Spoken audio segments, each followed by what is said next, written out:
Hey everyone, welcome to the Otherz podcast. I am your host, Stephen Penny. We're going away from our usual scheduled programming this week.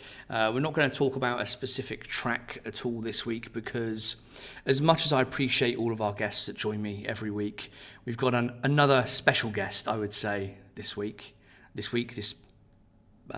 month, whenever this podcast goes out. But we've got one of the OG members of Spymob, member of N.E.R.D, a good friend of our other friend of the podcast, Brent, and that is Eric Fawcett. How you doing, man? Steve, it's a great pleasure being here. Thanks for having me. Well, thank you for joining us. I really appreciate it, and I'm sure that other people listening really appreciate it. I know they always love it when Brent comes on and talks about the old days and tells us all about his musical experiences with the likes of Pharrell and Chad and N.E.R.D. So it's going to be great hearing from you as well, I hope. Well, I hope so too. All right, let's get into it. Let's get into your background. So obviously, most people listening to this will hopefully know who you are and what you do. But you obviously are the drummer with Spymob. That's right. Yep. What first got you into music, and why the drums specifically? Yeah, I think there will always be a little bit of mystery as to what it was about drums that really fascinated me. I grew up in a big family. I had 4 older sisters, and they were playing music all the time. So I was born into a nest filled with music and sound all the time. And I grew up in the 80s, 70s, and 80s. And so when I was growing up, there was Joni Mitchell playing, and Stevie Wonder, and the Rolling Stones, and the Beatles, and Crosby, Stills, and Nash, and just all this great music. And then when I fell in love with music, it was Kiss. Kiss just captivated my imagination when I was 7, and Peter Criss was a drumming god to me. And I have no idea what it was about the drums, but when I was about 7 or 8, I just really wanted a drum set. And I was at a friend of my sister's house, and there was a drum set in the basement. And I looked at it, and my imagination just went wild. And I to this day, I don't know what it was, but I just knew that I had to play the drums. And for Christmas when I was 9, my dad got me a set of drums. And I would just play with records and play on my own. And I'm surprised that my hearing lasted until adulthood, because I would just put on headphones and put on my sister's records and play along with the records days and days and days and nights. And somehow my family put up with it. And then in 7th grade, I formed a band with 2 friends who were brothers. The band was called Outrage. And Outrage lasted throughout the rest of our junior high and high school years. And that was kind of the beginning. Was that your own music you were doing in that band, or covers, or? Yeah, it was mostly covers. We wrote songs as well, but it was mostly a cover band, and we were really damn good. And we were a novelty in our town. We were kind of like, we would enter the battle of the bands at the university in our town in Ames, Iowa State University. Huge university, like 30,000 students. And there would be some really good bands that we'd compete with, but we were like this novelty band. We were just these kids, and we could play. We would play a lot of Rush covers. And, listening back to the tapes now, the covers weren't really super true to Rush form, but for our age, they were amazing. And so we would take first at these battle of the bands. But most of the covers we'd play were really party friendly covers. And we would bop all over Iowa and play formals and dances and proms and fundraisers. And we were a busy cover band for about 6 years before college.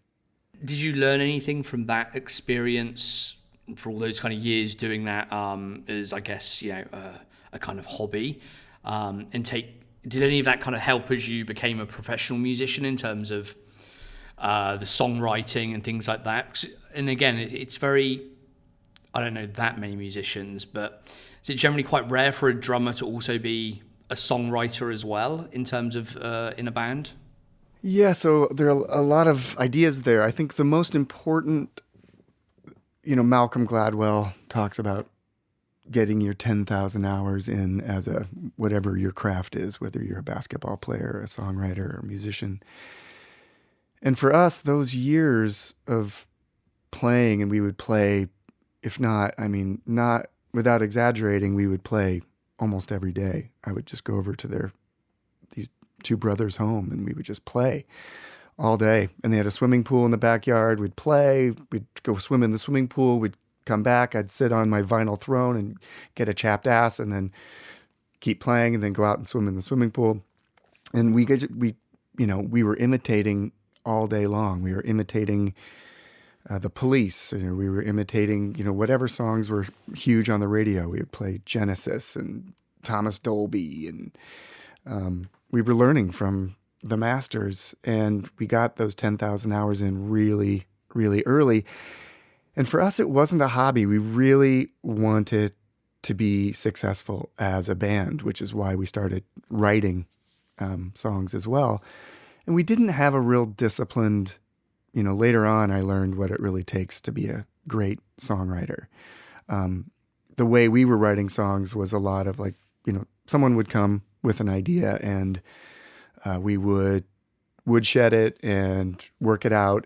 But we got happy with where the song arrived too soon. And so the songs never really became great. We didn't learn until later, what it really takes to hone a song, but we did learn the basic process of it. And it was an incredible early education. When I went to college, with the idea that I had sort of lost the sense that being in a rock band was the most responsible thing to do for someone who wanted to have a family one day and be a responsible citizen. So when I went to college, I kind of put away the idea of becoming a musician.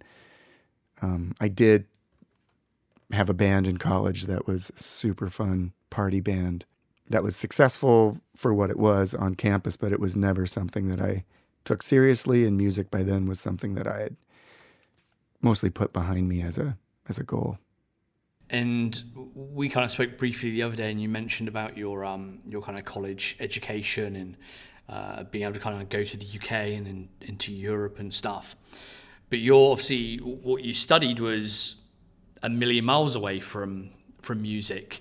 So when you kind of put the music stuff on hold and studied and things, was that there was no dream at that point to kind of continue at some point with the music, or were you just looking at other options?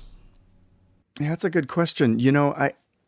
My sisters went to public universities here in the United States. And here, when we say public, that means that it's state funded.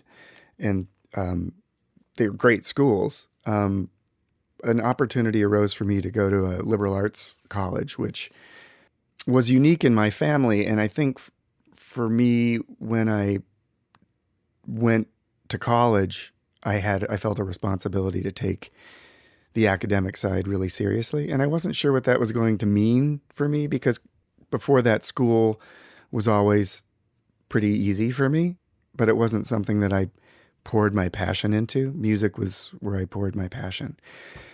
So when I arrived at college, all I knew is that I really wanted to work hard. And what surprised me was how much I loved it.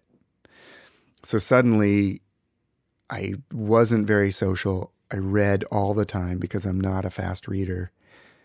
And I loved this sort of hermit life of diving into my books. And I fell in love with the subject of the history of science. There was something about looking at the history of ideas and seeing how human beings become fascinated with different questions, not necessarily because the empirical evidence is pointing us in new directions, but because of all kinds of social pressures that impinge upon, why do we ask Why do we ask if the sun is the center of the universe or if the earth is the center of the universe? Why do we ask what gravity is? Why do we ask if there's true chance in the universe or if everything is, just billiard balls bouncing around? I became fascinated with these kinds of questions. And yeah, it led to me spending a year at Oxford for my junior year. And that's when I would go see concerts in London or around the UK and had no idea that years later I would be coming back and playing those venues myself. And in terms of when you were studying that, what was the kind of potential end goal there? Was it to go into a certain profession, a certain field? Was it to become a teacher? Or did you have any ideas about what you wanted to do with that degree? Yeah, well, at the time, very much so. I wanted to get a PhD and teach and do research and write about it. Which, when you compare it to my previous goal of being a professional rock drummer, where you're just like this lunk-headed skin thrasher. One, with drumming, like you're very much in the world and you're hitting things with clubs. And then in this new sort of dream of mine, you're just, if you're studying the history of science, you're in this ivory tower writing in these esoteric subjects that about 8 people are going to read. So one is a very sort of removed from the world way of being, and the other one, is very much like this physical, tactile approach. And I think for me, I did get accepted to a great PhD program for the history of science after college. But when John Osby, the lead singer of Spymob and keyboardist for N.E.R.D, called me, he was a bandmate from my college party band, and he called me a year after we had graduated from college, and he played songs for me over the phone, and he said, "Do you want to form a band?" And I was literally en route to start my program at the University of Wisconsin at Madison. And he played me these songs, and there was suddenly this like decision to be made. Do I spend the next 60 years of my life in studying this subject that's passionate to me, that I love, but is really sort of out there, and I'm going to attend conferences with about 100 people, and the only 100 people in the world who think the way I do? Or am I going to make music and like engage with like collaborators on a daily basis and hit things? And so in some ways, it was sort of like, are you going to live outside the world, or are you going to live inside the world? And it was in that moment, it was really clear. The choice was really clear. And John's songs were incredible. And that just sort of relit the fire that I had as a kid, that I had really not only sort of put aside, but I was really comfortable with it being put aside. But I do think that there was some denial there too. But I was never a drummer who was just happy drumming on my own or just drumming for hire. I had to have a bigger mission, and John's call playing me those songs was that greater mission. Like, okay, yeah, I'll drop everything, move to Minneapolis, where we at least had some connections, and start a band. That's quite a transition. It was quite a transition. I was concerned what my parents were going to say. I was concerned what my sisters were going to think. And in my head, I'd made this story up that becoming a professional musician and putting all my eggs in that basket was not a smart thing and not the responsible thing to do. But when I called my parents, they were like, "That sounds like a great idea." We wondered what happened to your love of music that you expressed every single day of your life before college. Well, that's great. It's great that you had that support, because I think a lot of parents would be slightly wary if one of their children was had this potentially this great career ahead of them, and they were going to go study more and maybe go into teaching or something themselves, and they're sort of giving that up to move away and starting a band. And obviously, I guess there are a million bands that start up around the world every day, and not many of them actually make it anywhere. It's so true. And I talk to high school kids and college students and music school students any chance I get. I love talking to these young musical and artistic minds. And we talk about the outside pressures that are real when parents say very direct things or relatives say direct things that would disparage any idea of following whatever that dream is. But then we also talk about some of the things that we imagine to be other people's opinions that really aren't there, that they're our own fabrications in our mind that might either be our fear of what they might think, or they might be excuses that we make up to not follow our passions, because following our passions and dreams can be really scary. It can be really scary to follow the thing you love most, because what if you fail at that thing? So, yeah, it was a big jump at the time, and it was the first of many, many jumps and sort of leaps of faith that would come later. And had you thought about what might happen if you had failed? Did you think you could go back and study and then follow that path that you hadn't previously followed? Did that cross your mind at all? You know, I suppose it probably did cross my mind, but at the time, especially, I remember feeling that it was, whether this is going to be different for each person. But at the time, for me, I felt I was all or nothing. And I remember consciously, we would talk about how the idea of a plan B was a dangerous thing, because either we were in or we were out. And, I think we all knew that if and when the ship sank, we were going to be fine. We'd figure it out.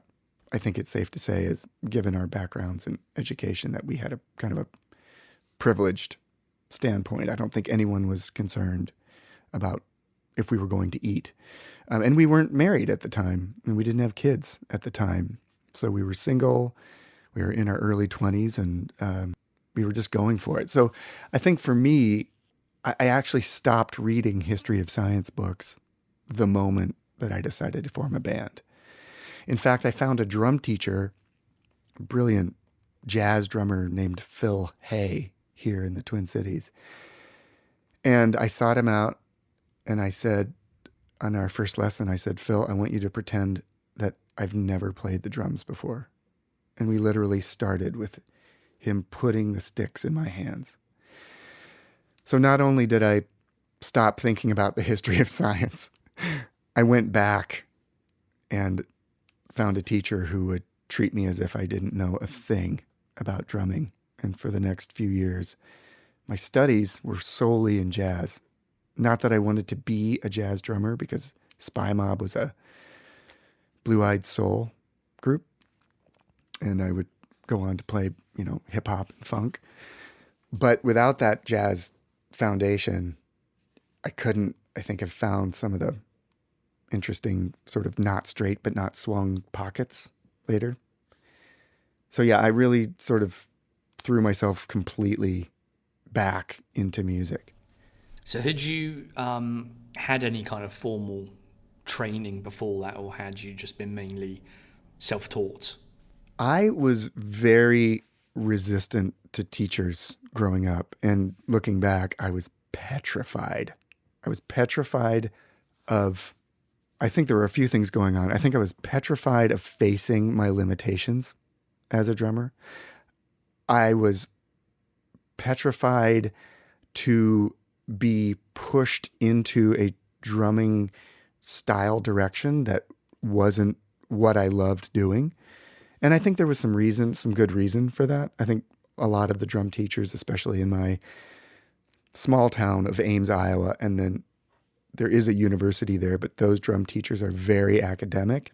I'm not sure there was a drum teacher in town who would have been able to nurture what I really wanted to do most, which is to just learn popular forms of music. I didn't want to be orchestral. I didn't want to be play jazz. I wanted to play funk and pop and rock. So I think that was a tall order for a teacher. But even so, I remember just being really afraid of facing up to what I didn't know, which is common. And I really needed a teacher who could kind of escort me over that threshold. And I did try a few times, but it didn't work. I think going through college and really learning how to learn and learning how to face my limitations and then feeling that gratification of improving through study. And for me, I think writing English words and sentences was probably the most important learning I did in college. So having that background made me feel like, okay, if I'm going to really do this for a living, if I'm going to have this band and play with this band and maybe be a drummer for others, I need to buckle down and just make sure I know my shit. And so that's what those years of study were like. And I mean, there were days I was practicing 6 hours in a day, and I loved it. It was just, I was just back in my childhood dream of becoming a professional drummer and then experiencing my growth and then seeing that improvement. It was a really fun and exciting time. And a random question I just kind of thought of, but Random is great. random, yeah, well, kind of related, but kind of random. What, in your opinion, does it take to actually be a good drummer and succeed at that in a professional manner? You know, I'll answer it this way, and you might want to go back and delete this because I'm not sure I know where I'm going. But a lot of times I'll meet someone and I'll tell them I'm a drummer, and they'll say, "Oh my gosh, you should talk to my nephew. He's a drummer." And I might be introduced to that person, that drummer, and they might be a freaking incredible drummer, but most likely they're a drummer I have very little in common with, because drummers are like chefs. Like, we all kind of do the same thing, but there are so many musical cuisines, and most of them I'm really not interested in cooking anything up on the drums. I have so much respect for drummers who can play with 2 kick pedals. And there was a period in my study where I really worked on it. Like, I really thought I was interested in it. And I just didn't improve, and I didn't improve. And one day I realized it's because you really have no interest in doing this. You don't know what you would do with this in a musical situation. You're not drawn to music where this is happening. So I think the first mark of a really great drummer is a drummer who knows where their ideas are and knows where their musicality is. In my work at my music company where we create music for film and TV, we have to do a lot of venturing into genres that aren't historically our own genres, and we have to fake it. Or we know a composer who's really good in that world. But usually you can hear it. You know, if it's in the background, you can't really tell if someone's faking it in a scene.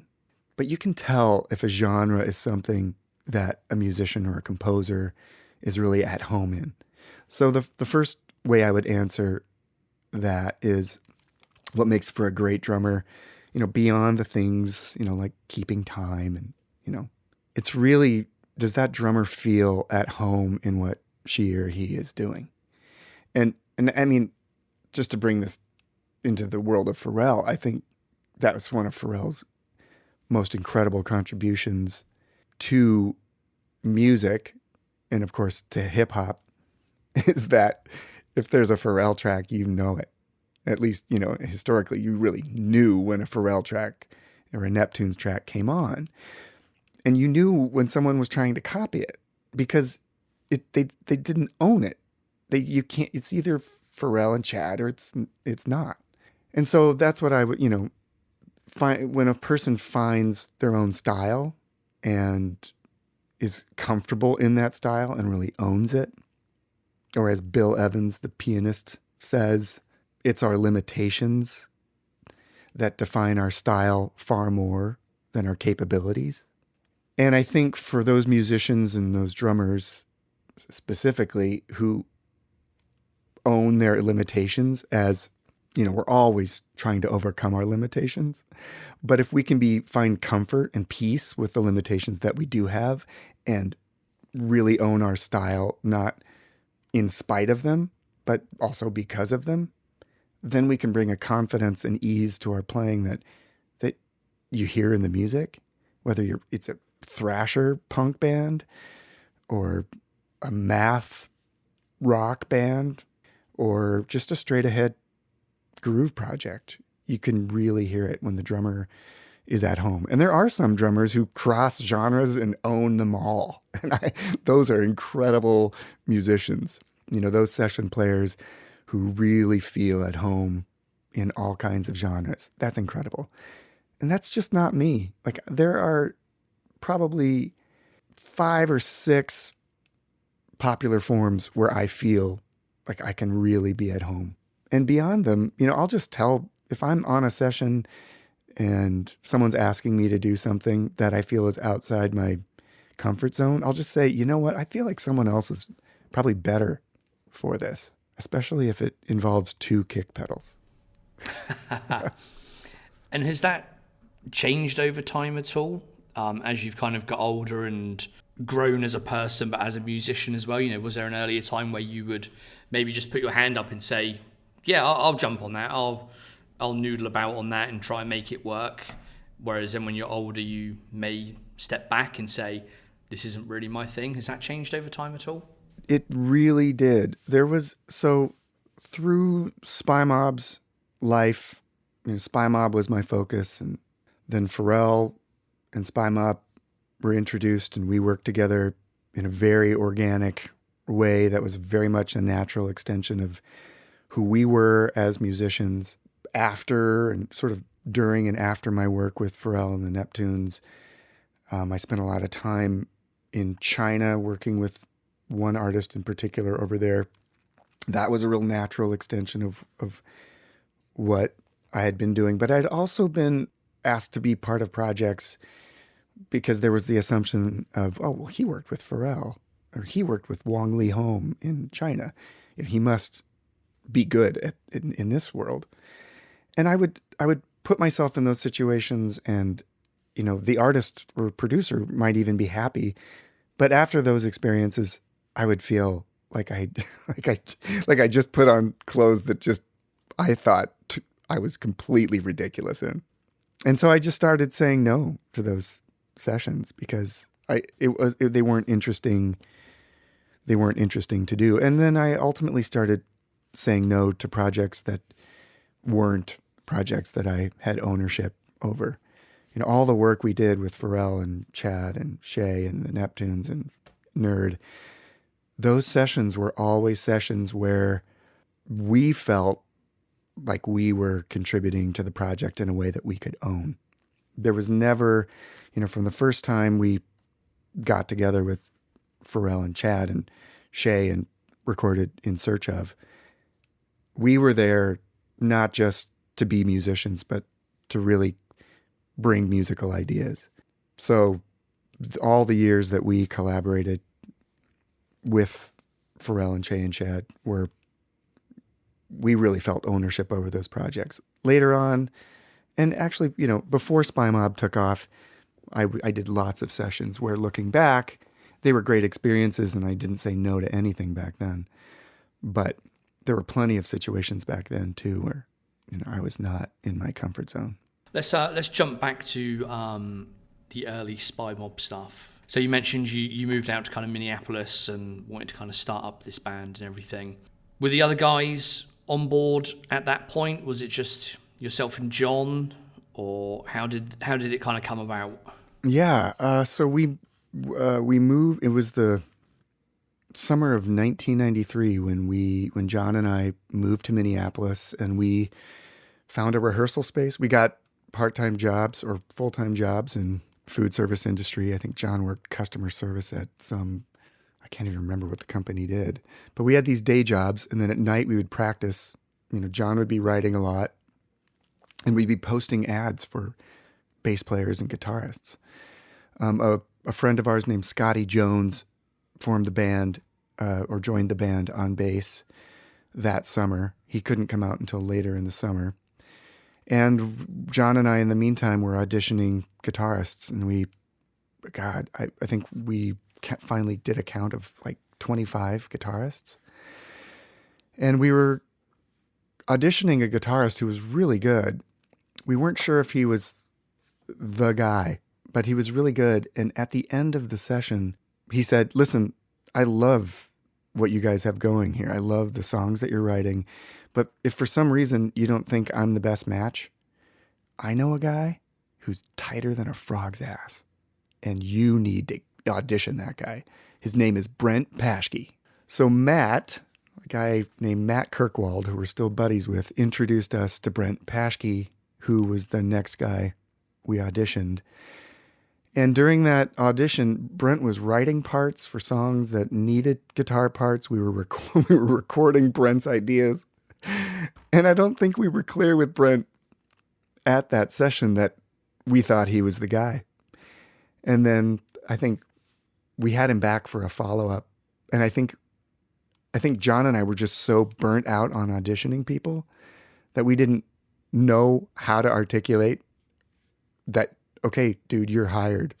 So it was at the end of the second audition where John and I were just putting him through the paces, trying different songs and asking him to come up with parts. And Brent was like, "Guys, what's going on here? Like, do I have the gig or not?" And we were like, "Oh, dude, sorry. Yeah, you have the gig."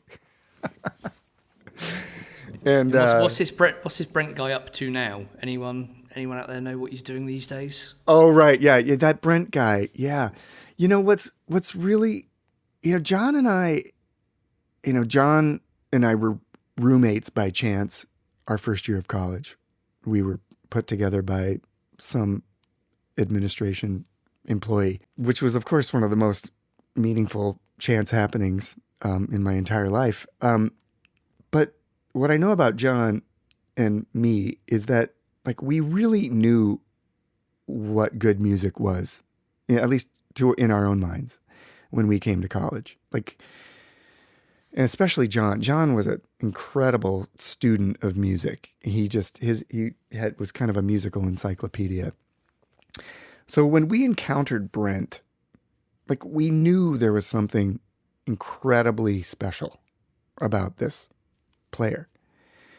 He's from Grand Forks, North Dakota.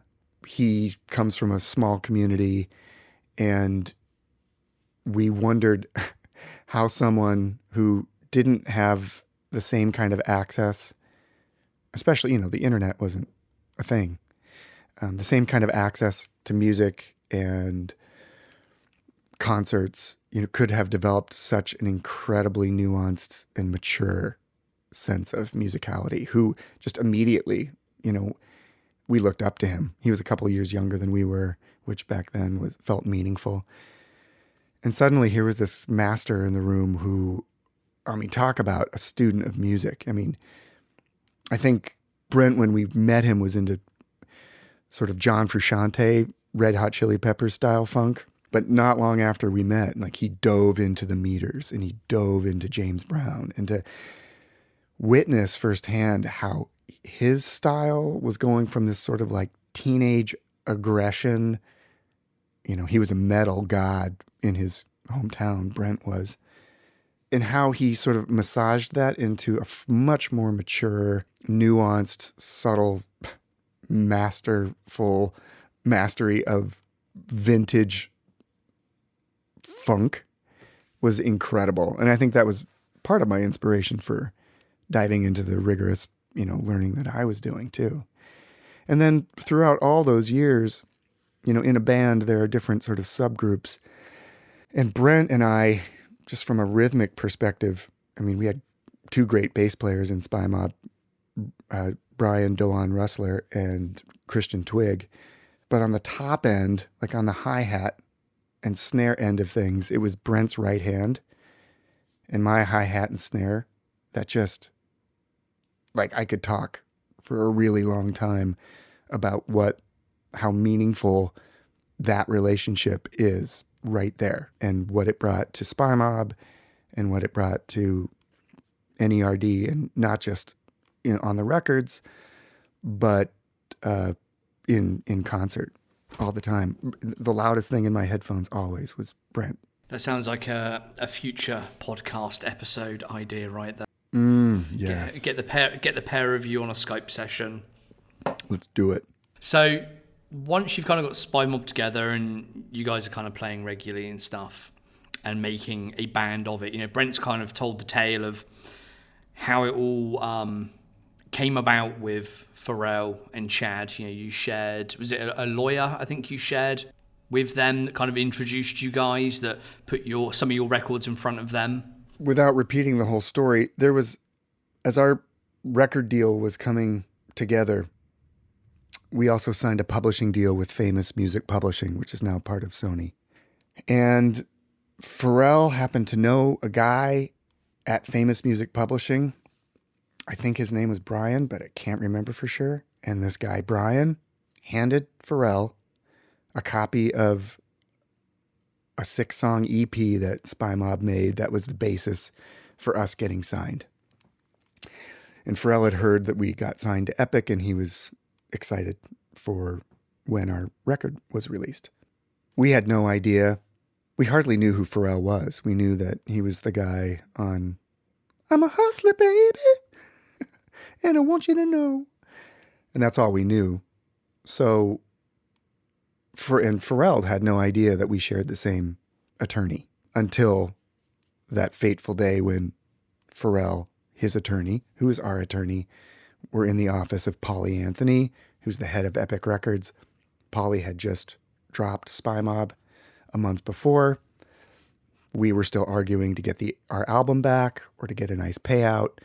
Feelings were not happy between Polly and us and our attorney, who was now sitting in the corner while she met with Pharrell to discuss a possible deal they might do. And Pharrell says to Polly, I don't know if we're going to do business here or not, but I'm really impressed with what you guys are doing here at Epic. My favorite band is on your label.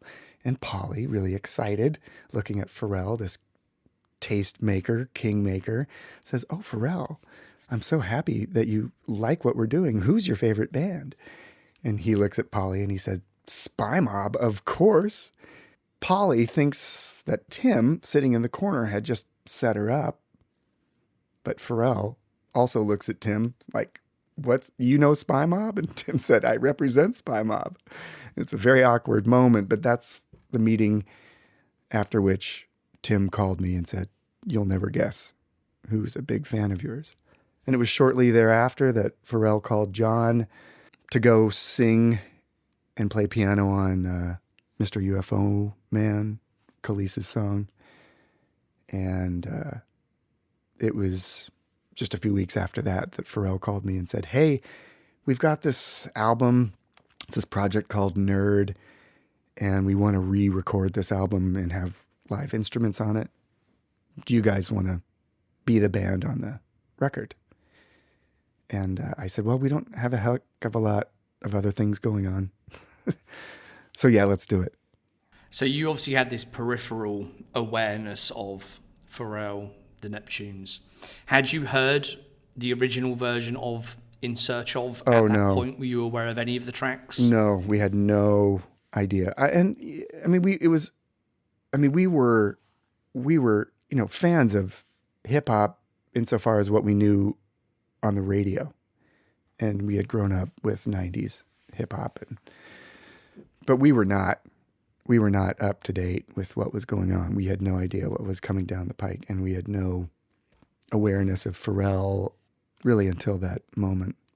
So how do you then go into a project like that? Is it a case of getting a copy of the album and listening to how it sounds already, or do you just kind of almost go in cold and work on the tracks in the studio?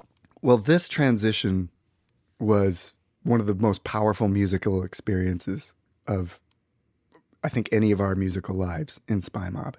And by transition, I mean the transition from being this band that had a very tight internal language and a very specific way of working to taking the turn to being in an entirely different creative environment that has its own language that we were sort of being introduced to, and that we were going to co-create with Pharrell and Chad and Shay.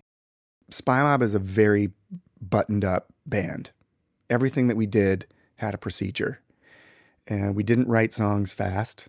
We didn't improvise, except sort of in the sort of like working out what parts are going to fit. But it was very methodical. And if it didn't take a long time, we weren't doing it right. That's what our bias was. If we weren't taking a day and a half to find just the right drum part, then it couldn't be the right drum part. Like, you have to check all the boxes. You got to go through A to Z and 1 to 100.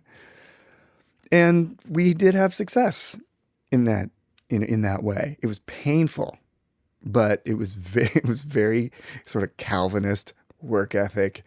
You pick up your hammer, you pound the nails, you pound the nails, you pound the nails. You don't sort of like throw the boards together and say, art. It's this very methodical way of working. So when we knew this session was coming up in July, what year was it that we recorded it? 2001?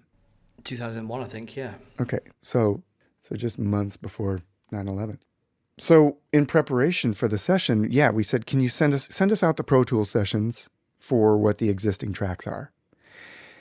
And the first thing we had to do was wrap our head around what this world is.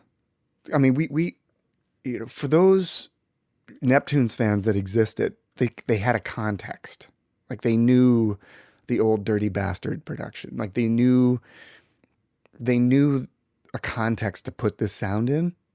Our first introduction was the digital recording of In Search Of. So to our ears, like, and we were like, in our arranging, if you listen to Spymob recordings, we try to fill holes. Like, if there's a hole there, a part belongs there. If there's a third in a harmony, then you should probably put a fifth in a harmony, unless something else is, already there. So in this In Search Of, we heard so many holes, and we were like, well, let's fill them. So we got busy arranging parts, putting in synth parts, putting in percussion parts, putting in backing vocal ideas. Like, it was a blast, but we're like, oh, there are problems here. Like, we need to, like, we're going to bring our arranging expertise to this. And I remember sending off like MP3s to Chad. Like, Chad, what do you think? Like, here, these are some ideas. Like, what do you think? And we just didn't hear back.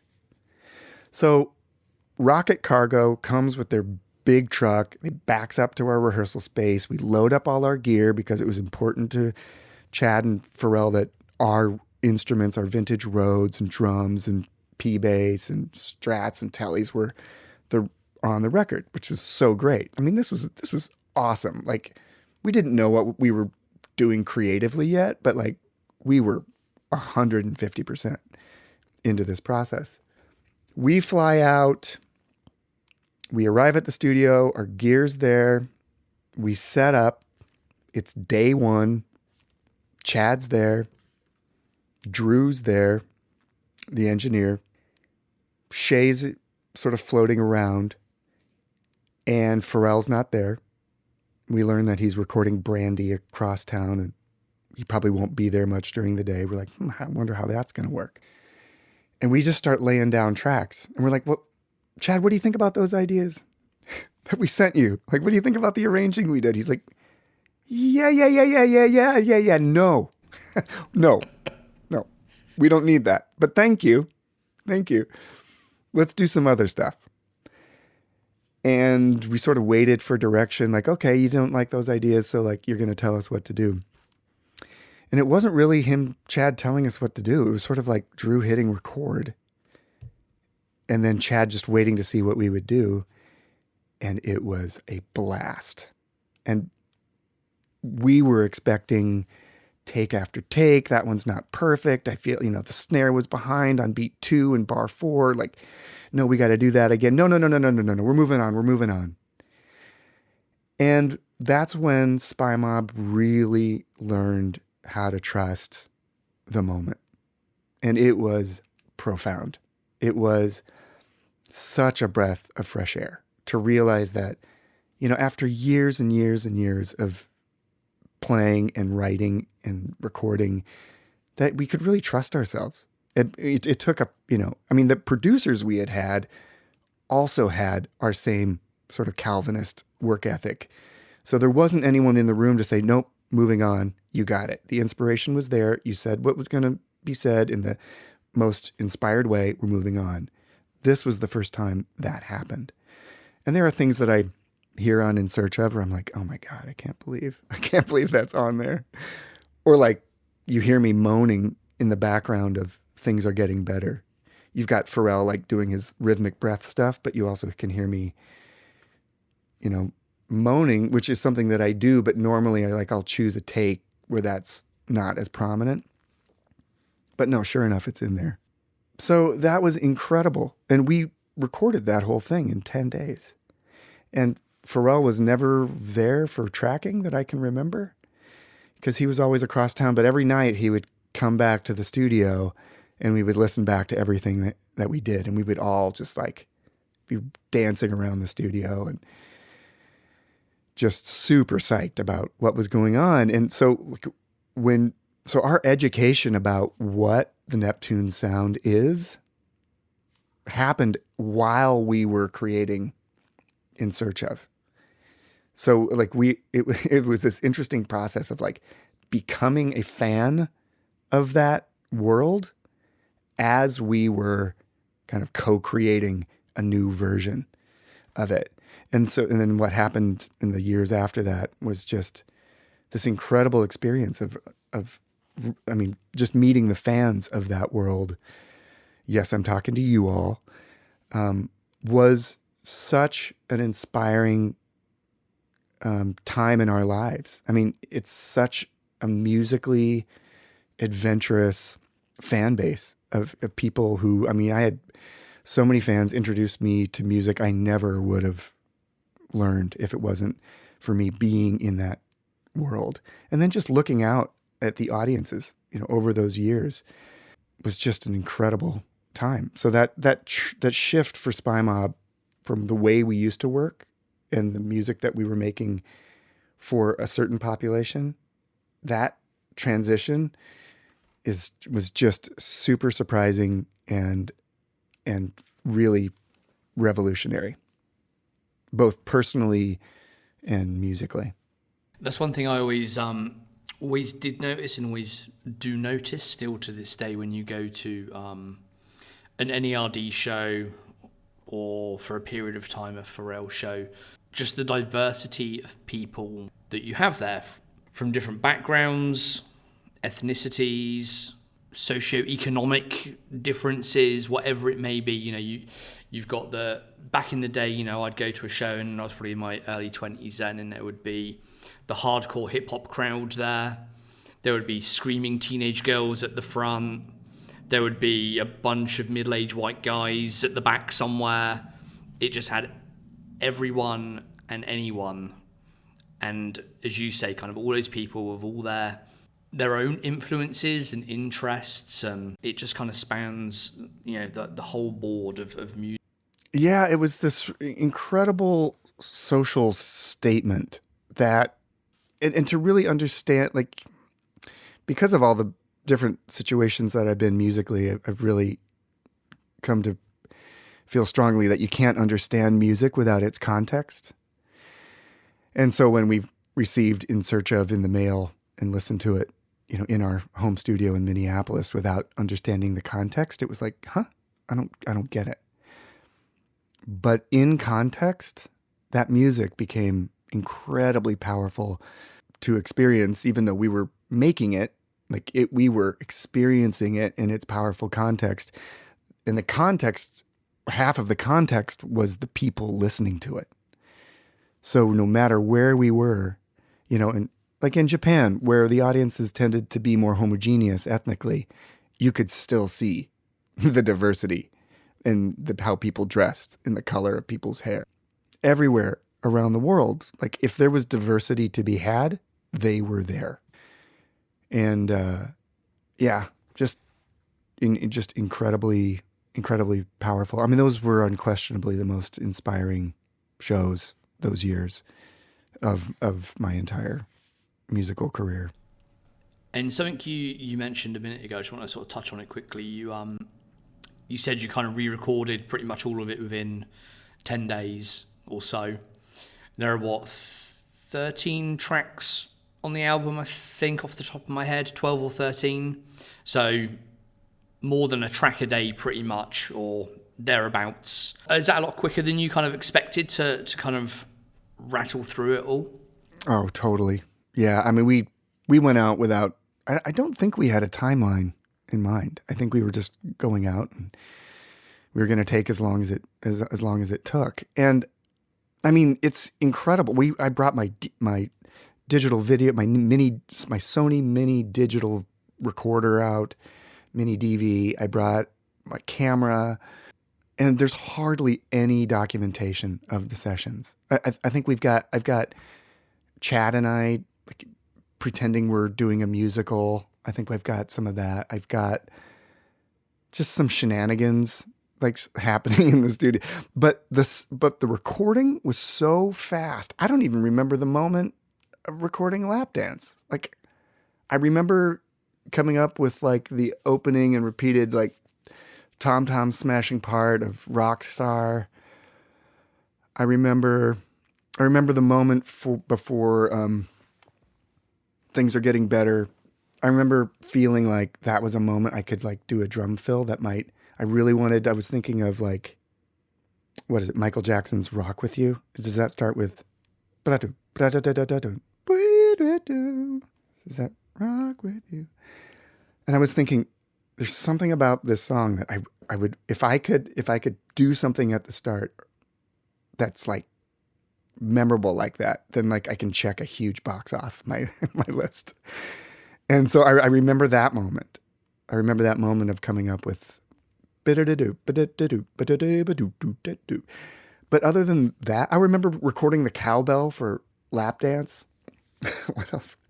I don't remember a lot is my point. It was a blur. I remember Provider. I remember we turned the click off and just how floaty that tempo was. And just how I had to sort of feel the push and pull of those tempos.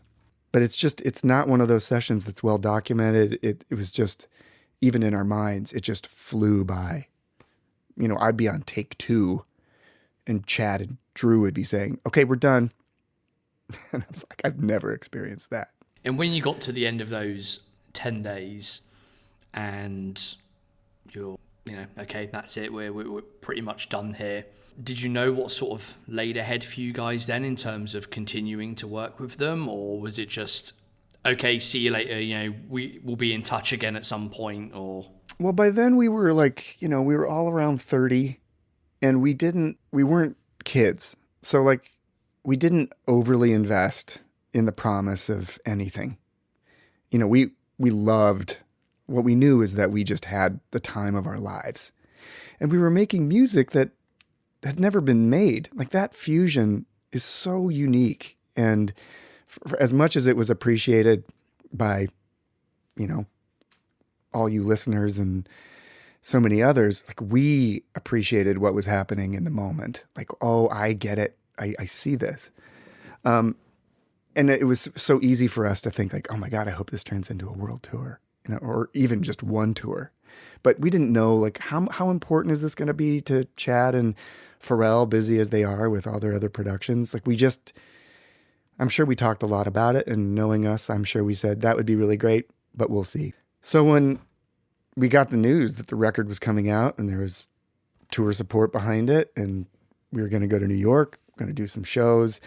I think there was, I don't know if Marty Diamond had taken the band on to tour to be their booking agent yet or not, or I just know that we just started doing one-offs. And I know that these were some of Pharrell and Chad and Shay's very first performances of their life. And I know that Pharrell and Chad and Shay entrusted us with assembling the shows, creating some supportive backing tracks that we'd play and sample at certain times. And it was this incredibly collaborative. I mean, it was their band. These are their songs.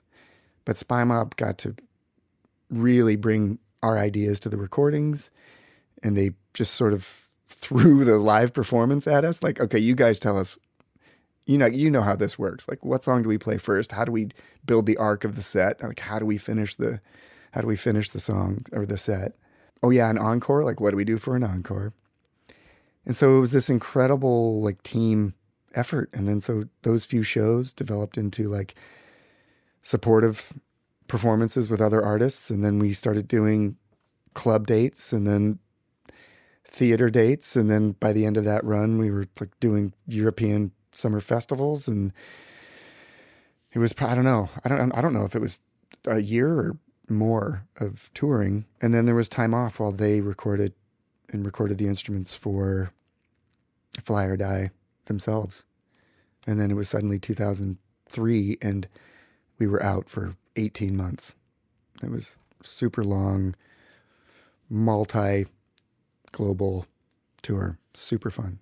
And did you feel any kind of pressure with some of that responsibility in terms of both as a band and being entrusted to put a lot of that kind of set together, but then also as an individual, as a drummer who kind of almost leads from the back? I think with drummers, if they don't get something quite right, it's more noticeable, and you're also setting the pace and the tone of a show a lot of the time as well. Did you kind of feel any of that, or are you just kind of in that mindset when you're sat there and focused on what you have to kind of do? That's a great question. I think a couple ways to answer that. One, by that point, Spymob had been through a lot of high pressure performance situations. I mean, just the shows to get signed were incredible pressure cookers, and like we involved technology into our set as well. And so we had our method down, and we'd performed and recorded so much by then that the pressure that we felt like, we were at the top of our game. Like we really sort of had it. We put the hours in, and now, when we performed, we could do so in a pretty relaxed way. But of course, now that you're playing with Pharrell and Chad, who are not only big shots, but their star doesn't seem to stop rising. And we knew that, this was Pharrell's personal and Chad's personal musical expression. N.E.R.D was not a production for someone else. So yeah, there was a unique pressure there. And the technology that we'd been using for Spymob, that we were applying to N.E.R.D for the sampler that we were bringing into the set, the technology was getting old. So before each performance, Brent and I would get together and sort of like pray to the god of musical technology that shit was going to work. But the most salient, powerful presence that really put our mind at ease every show is the same energy that I think Pharrell brings to his work as a producer, which is just faith. He made it so clear to us from the moment we met that he had complete faith in us musically, how we were presenting ourselves, how we were representing N.E.R.D, that we felt unstoppable. And yeah, I was, before every show and during every show, I was like, God, I hope everything comes together.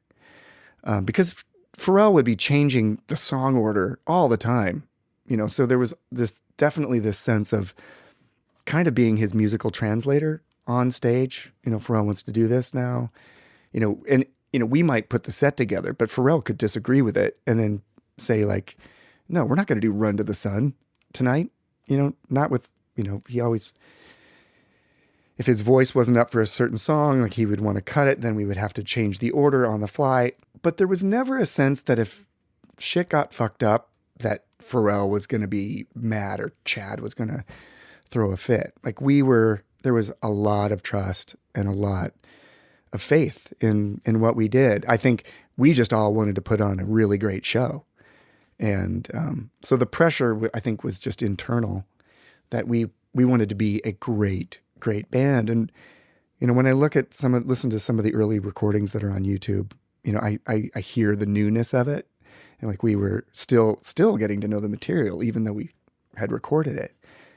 But then if I listen to like the N.E.R.D show in Sydney, like a few years later, it's just like we were unstoppable, and we felt that way.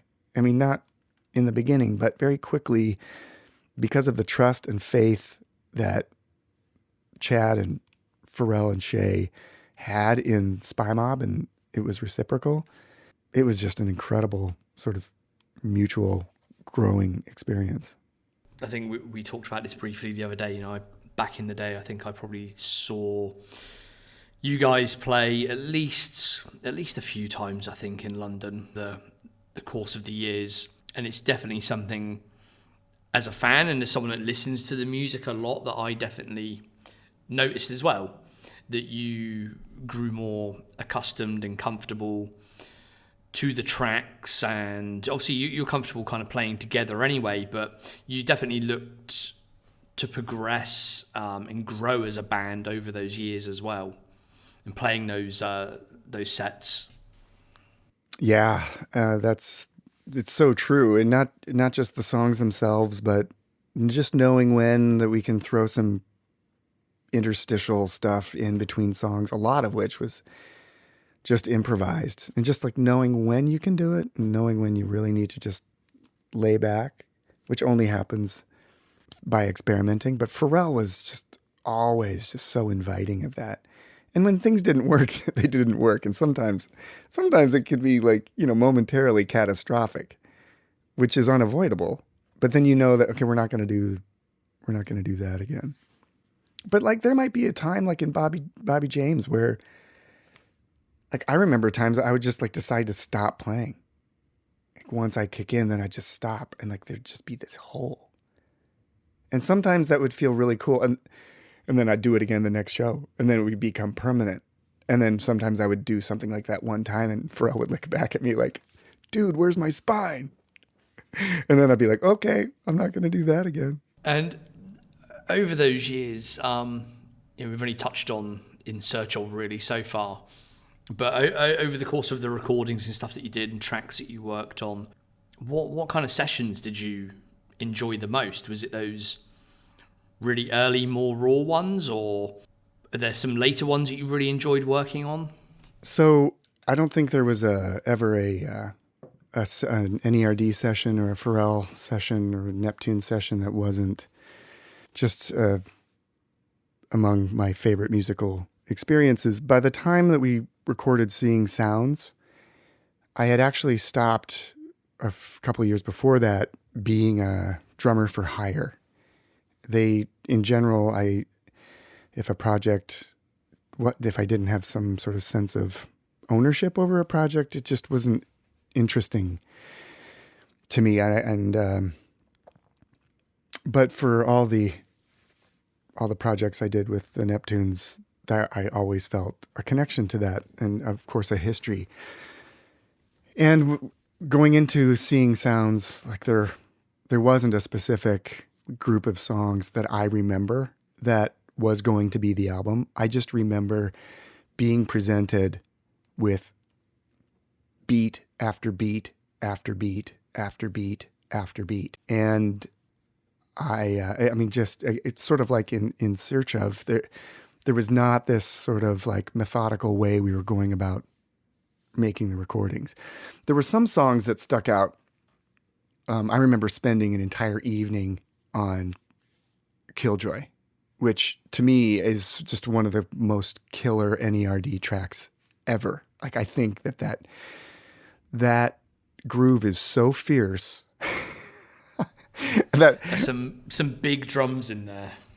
There are, and I am super proud of that track. But that, as one example of Brent's right hand and what's happening between the hi-hat and snare drum, that to me is I can't even describe it. I can't tell you exactly what it is about it. I just know that I feel really happy when I listen to that track. And for whatever reason, I go months or year, I'm sure I've gone over a year without listening to that track. But then when I happen to put it on or decide to put it on, oh my God, I love that track. And we spent all night working on that drum groove, or all afternoon working on the drum groove, and then all night on Brent's guitars, and then layering them, deciding when to put the octave on. And I have video of that. Steve, I'll share it with you. It's sick. It's sick. I would love to see some of that stuff. Oh my God. It's so great. And just in the kind of the interest of time here, 'cause, I don't want to keep you too long, waste your day doing a podcast. But when you look back now, you mentioned one track there, obviously you really like. Which ones did you really love playing live? Which ones did you really look forward to actually doing there in front of a crowd? Looking at a set list would probably help, but I mean, my first, I guess the obvious for me, the obvious answer is Lap Dance. It was always, you can't put that song anywhere but at the end, because it can't get higher than that. It's just such a, I mean, I said that Killjoy is a fierce song. Lap Dance is a fierce song.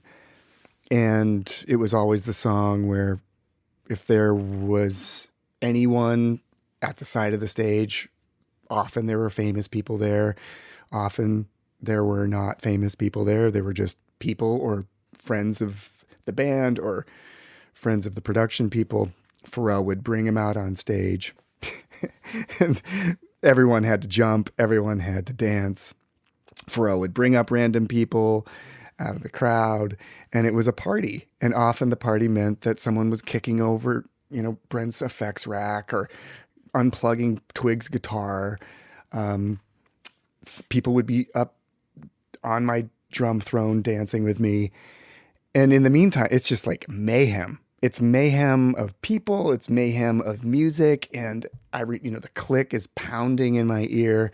And it's my job to keep everything grooving so that when I'm hearing the sample of the cowbell in the verse, that I'm perfectly subdividing it. I'm getting super drum geeky here.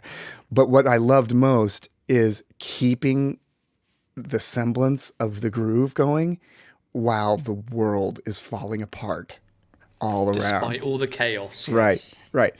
And there are lots of places on YouTube where you can see Lap Dance. It's always the last song.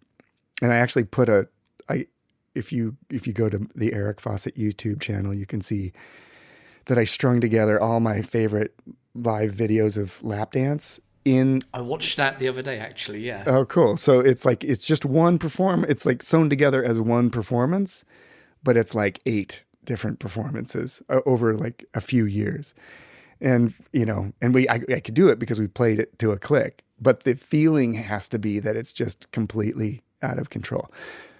But that said, like the truth is that what was so great was building up to that moment. Like Lap Dance in a vacuum, the reason why it was such a great time is that we built there. There was Provider in there where we get to like super chill out. There was Bobby James, and later on, that it was really about building up to that moment. But I loved, when we had our full set of lights and the sound was great and we were in a theater. For some reason, every time we got to Bobby James and those spaced out early chords, Chad's chords come in, that was always just a musical moment. And it's, no drums in the beginning, which I always love an opportunity just to listen and not play.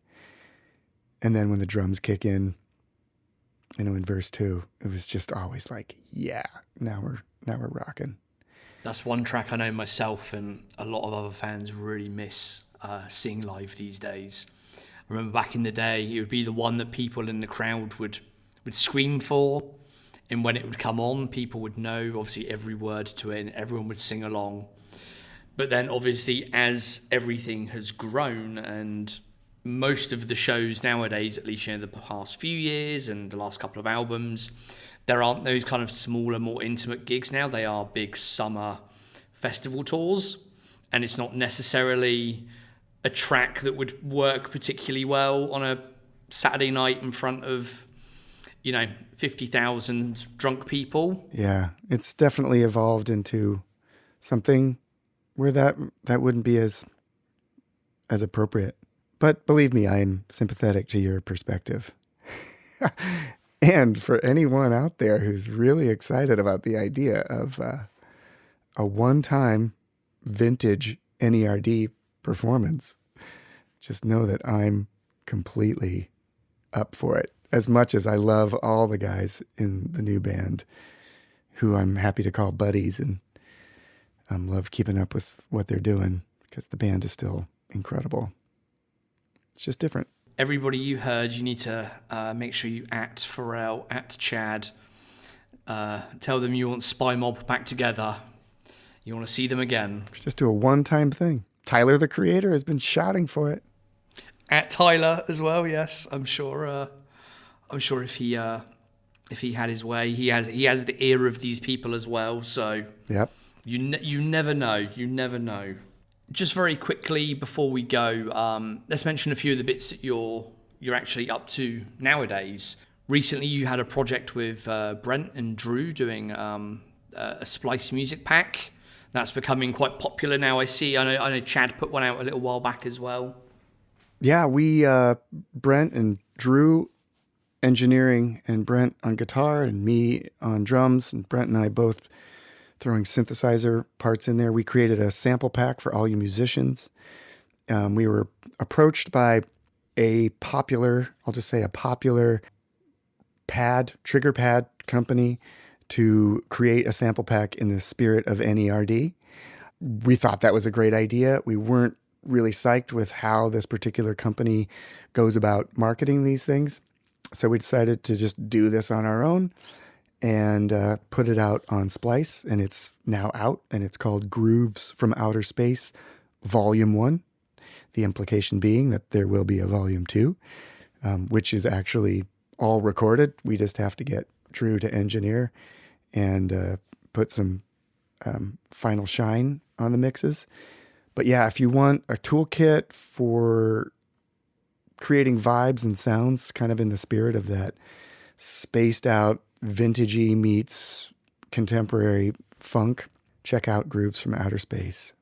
Yeah, definitely. I know Brent had on his Instagram a little while back 6 or 7 little kind of video clips of him playing different bits and pieces from that. So if you are interested in that, then obviously go and check out his Instagram and get a small taste of it, and then get onto Splice, and you can download that as well as Chad's pack, which is on there, which is all kind of Neptunes influenced, and many others, I'm sure, as well. Aside from that, I see you've also got a couple of other little, well, I was going to say side projects. They're probably not side projects. They're your main business now, I guess. Should we mention Egg? Sure. Yeah. So, what parenthood meant for me, and the way that, again, when I talk to students in music schools, and I emphasize that it's, your life is going to change as you move through a creative career. And for me, parenthood meant that I just didn't want to be on the road as much. And so a business partner, a great creative collaborator, buddy of mine named John Hermanson, and I, in 2007, started a company that creates and licenses music for film and TV and advertising. And so we still do that today. And when musical projects come up that are exciting, whether it's in the studio or performing, I'll take them. But I love being able to partner with entities that are creating video and finding great music for that. Yeah, I did notice on your website, which is, I think it's egg-music.com for people that want to check it out. You've got some big clients there. You've done some fairly sort of well-known stuff.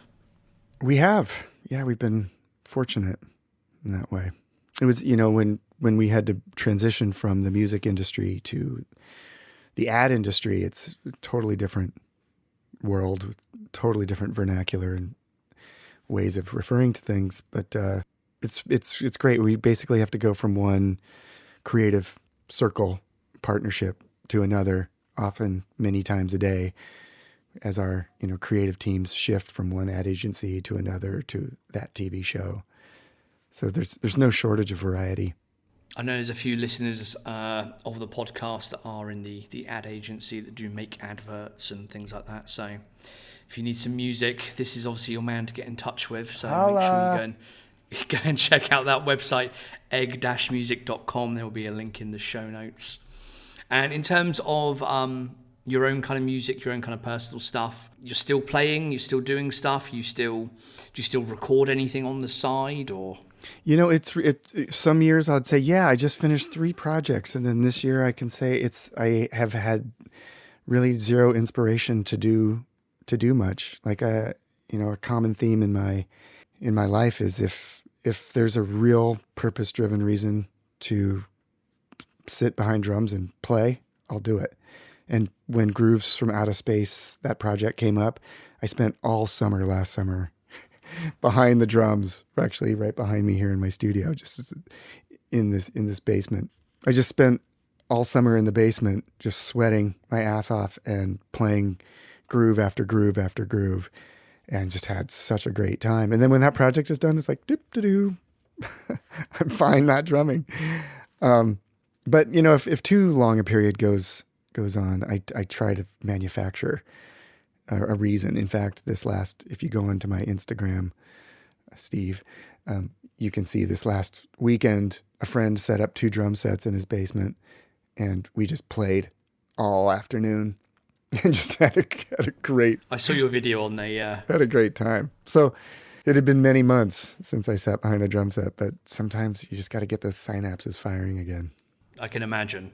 That's what happens with creative people, I think. If it's that deep inside you, you have to have that release at some point in time. Yep. Yeah, let's sort of wrap it up there, I guess, for now. A couple of quick bits of news before we just close the whole thing. Slightly under the radar, a new Pharrell Neptunes track, Letter to My Godfather, from the Netflix movie The Black Godfather. There's the audio version, which is on YouTube at the moment. I think you can stream it in all the usual places. Not your normal Neptunes kind of track. Very, very different, but a very, I would say, touching song. Beautiful song almost. I've given it a few listens. I need to listen to it a little bit more. It does go 5.5 minutes long, I think, so it's quite a long track. But that came out last week. And then also for all of you old school Neptunes fans, Khalees's Wonderland is now finally available on all of the streaming services as of the end of last week, I believe. Obviously, this was never released in the US due to label issues, but it did come out in various places in Europe. But if you are in the US, you can now stream that. If you are in Europe, there are some limitations as to some of the songs that are available.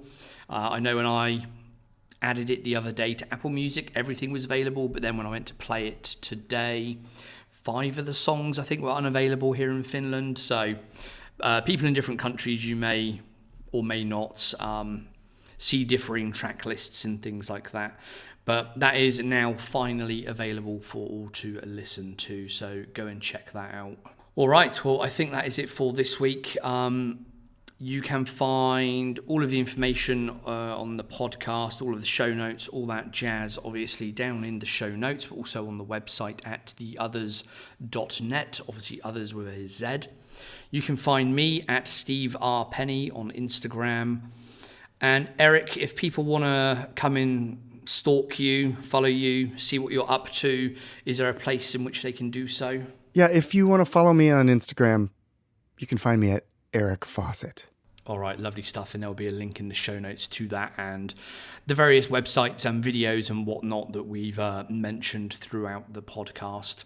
So that's it for this week. Eric, once again, thank you very, very much. I really appreciate your time, and I'm sure everyone else listening also appreciates your time. And as you mentioned, let's at everybody and get the band back together, as they say. I love it. Steve, thanks so much. It was an honor. Thank you, man. Really appreciate it. And that's it, everyone. So I'll speak to you next time. Bye-bye.